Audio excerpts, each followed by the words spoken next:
Hello viewers, তো আজকে আমি নিয়ে চলে এসেছি পেঁয়াজ ভেন্ডির রেসিপি। তো এটা খুব গরম ভাতে খুব ভালো লাগবে খেতে। তো দেখে নেওয়া যাক কেমনভাবে বানাচ্ছি। তো প্রথমেই আমি নিয়ে নিয়েছি কড়াইয়ে দিয়ে দিয়েছি কালো জিরে ফোড়নের জন্য। তারপরে আমি দিয়ে দিয়েছি ভেন্ডিগুলোকে ভালো মতো হালকা করে ভেজে নিতে হবে। খুব একটা বেশি ভাজার দরকার নেই, কারণ এটা সবুজ সবজি। তো হালকা করে ভেজে নেওয়ার পরে আমি দিয়ে দিয়েছি হলুদ গুঁড়ো আর লবণ গুঁড়ো। দিয়ে এটার মধ্যে ভালো মতো আবার একটু মিশিয়ে নিতে হবে।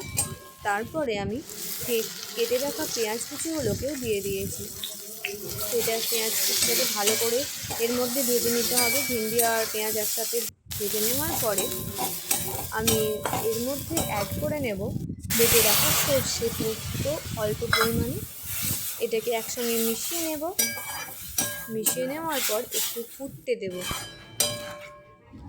তো তৈরি হয়ে গেল আমার পেঁয়াজ ভেন্ডি রেসিপি। তো কেমন হয়েছে অবশ্যই কমেন্ট বক্সে এসে জানাবেন। ভালো লাগলে like, comment, share and subscribe করতে ভুলবেন না।